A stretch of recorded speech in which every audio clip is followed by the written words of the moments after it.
may be the greatest catch I've ever seen in my life. All right, guys, thank y'all all so much for going out there, sending me your lineups on Instagram and Twitter. I'm going to continue to take your questions, use them in the videos, just because I'm not going to be able to live stream as much this week and next week with finals, with me going and seeing my family across the country. I can't bring my entire computer setup, so I'm just going to have to be bringing my laptop. Honestly, don't even know if we are going to be able to go out there and live stream on the laptop. I'm going to try my best. Hopefully it works, but until then, I'm going to continue to try to answer as many of your questions from Instagram and Twitter that I can and use them in those videos. That's not what this video is going to be, though. This video, I'm going to talk about 5 wide receivers that I think we need to make sure that are on our benches in Week 15. Now, of course, I'm not going to be talking about guys like J.J. Arcega-Whiteside. I'm not going to be talking about guys like Andy Isabella, guys that we would never consider putting in my starting lineup. I'm choosing some big-name wide receivers here, guys that generally are sliding into people's flex spots given dice matchups, and now I want nothing to do with them in Week 15, despite whatever is going on. All right, so let's go dive into it, and let's start it off with a wide receiver that I honestly liked about 2 months ago as a buy low. Then I told y'all to sell him high after his massive performance, and y'all got pissed at me.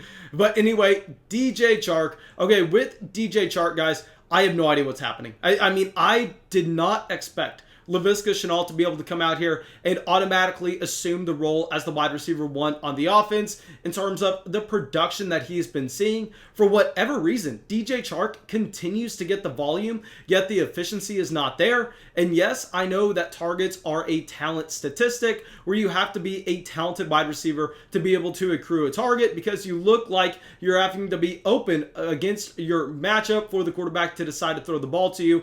But here with DJ Chark, I mean, with how inefficient he is in his yards per target every single week so far this season, I think this confirms 2 things. One, obviously, he has dealt with some of the worst quarterback play in the entire NFL. Nobody is going to put that in question.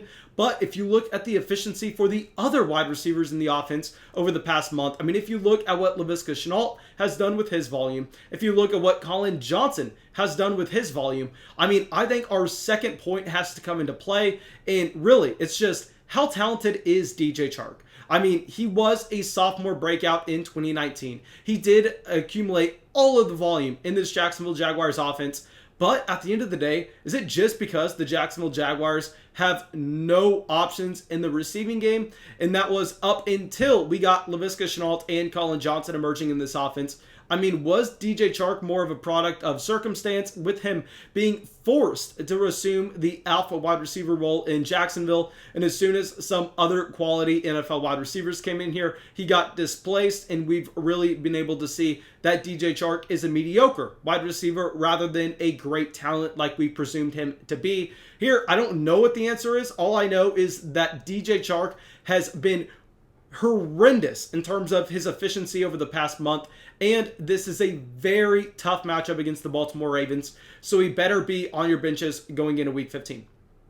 Okay, so now our next wide receiver also has a very tough matchup, but has been extremely impressive so far this season, is going to be T. Higgins. So Higgins is coming off of, in my opinion, kind of an impressive game. I mean, 5 receptions, 49 yards, 8 targets. Now, I know this is definitely a dip based on the production that he was giving you earlier this season, but we have to understand, I mean, this is a completely different offense. I mean, Brandon Allen, right now, may be the worst starting quarterback across the entire NFL. I mean, we are just not going to be able to expect the Cincinnati Bengals to be able to move the ball down the field in the slightest. That's why week over week over week, I have been telling y'all to bench Giovanni Bernard. I think y'all finally understand why this past week. Also, I've been telling y'all to bench Tyler Boyd and T. Higgins. And I think that is something that we are going to continue to have to do despite seeing 8 targets. And y'all know I love to see that target share in the offense for the wide receivers that we are trying to put in our starting lineup.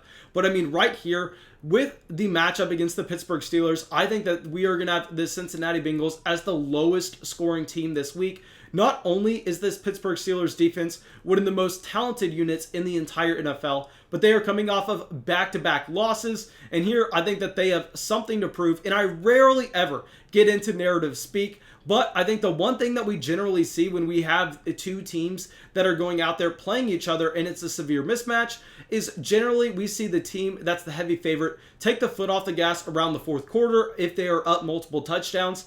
I don't think that happens here with Pittsburgh. I think if we are in the fourth quarter, if Pittsburgh is winning by just say 18 points, I think they are going to continue to pressure the Cincinnati Bengals offense. I think they're going to continue to bring blitz packages, trying to rack up points and prove that they are the best team in the AFC because, I mean, so many things have changed around the narrative of that team over the past 2 weeks. All right, so now let's get to our third wide receiver, someone I told you all to start a week ago based on the matchup, but now I think it's time to put him on your benches, and this is going to be Amari Cooper. Okay, so Amari Cooper is coming off of a very strong performance where he saw 4 receptions, 51 yards, and a touchdown off of only 5 targets. Now here, there are 2 problems. One, that was against one of the worst defenses in the entire NFL in the Cincinnati Bengals, where we knew that the Dallas Cowboys were going to be effective in moving the ball down the field. I know a lot of people want to bring on so much hate to Andy Dalton in this offense, but I think we can safely say that Andy Dalton is one of the best backup quarterbacks in the entire NFL. I mean, compare him to a player like we just discussed with Brandon Allen, and I mean, I think everybody can agree that Andy Dalton is actually a decent quarterback. But here, we are not seeing Amari Cooper get the volume in the offense that we needed to. And I mean, I think that this past performance off of efficiency just can't maintain if we see him go up against better defenses. And that's what he's going to have this week in the San Francisco 49ers. Now, obviously, we're not too concerned about Richard Sherman right now. But anyway, I think with Amari Cooper, this is a wide receiver that if he continues to only see about 4 to 6 targets in this offense is going to be a lot less productive in this matchup against the San Francisco 49ers as they were against the Cincinnati Bengals. So we are going to see the efficiency drop off for a player like Amari Cooper. We're not going to be able to see as many trips to the red zone. We're not going to see that touchdown equity really realized in this offense. So I think that's why we need to have him on our bench, despite him being one of the highest players for me out of this list.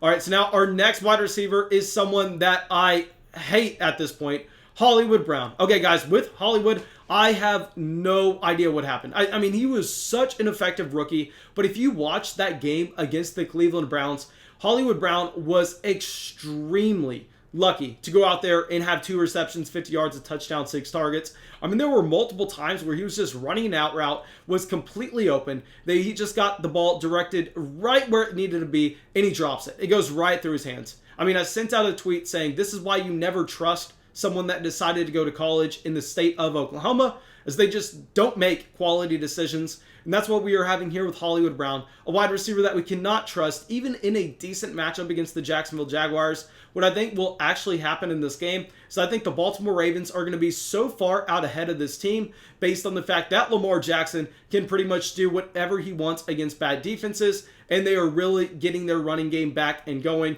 So I think this turns into the J.K. Dobbins and the Lamar Jackson show. Hollywood Brown looks like one of the most inconsistent wide receivers in the entire NFL. He saved his day off of one lucky play this past week where it was a broken play. Lamar Jackson hit him exactly where he needed to, and Hollywood Brown was able to take advantage. Not expecting that this week in Week 15 against the Jacksonville Jaguars. So a player we are going to have on our bench.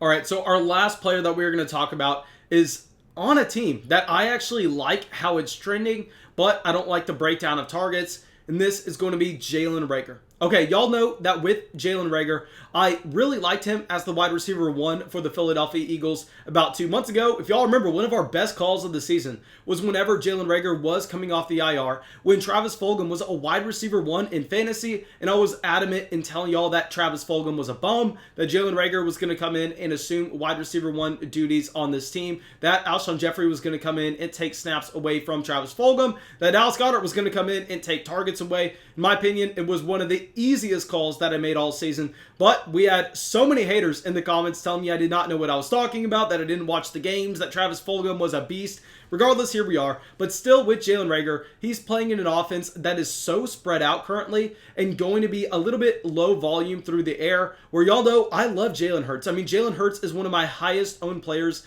in Dynasty Superflex leagues. I was drafting him every single rookie draft this past offseason. I loved the talent. I love the fact that when he is starting, he's going to have so much rushing equity in that offense that he's going to be someone that can make our starting lineup in every single Superflex league.